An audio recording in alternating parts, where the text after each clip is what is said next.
যারা অবিবাহিত যুবক যুবতী আছো, এই লেকচার তোমরা যারা শুনছো, তোমাদের মধ্যে কেউ যদি জেনা করে থাকো, অবিবাহিতের কথা বলছি, তোমাদের কাঁধের মধ্যে এখন 100 বেত্রাঘাতের শাস্তি ঝুলে আছে।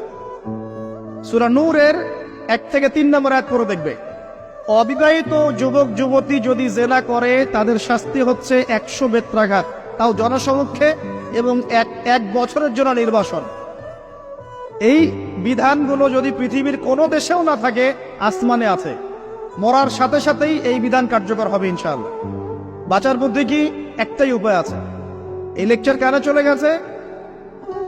অনতিবিলম্বে ওযু করবে, ওযু করে খালেস ভাবে রাতের শেষ রাতে জায়নামাজ বিছাবে, জায়নামাজ বিছিয়ে আল্লাহর সামনে দাঁড়িয়ে 2 রাকাত নামাজ পড়বে, পড়ে নিজের পাপের কথা স্মরণ করে চোখ দিয়ে দরদর করে পানি ফেলে দিবে, আল্লাহকে সেজদায় গিয়ে বলবে, আল্লাহ আমি জিনা করেছি, আমাকে মাফ করে দাও।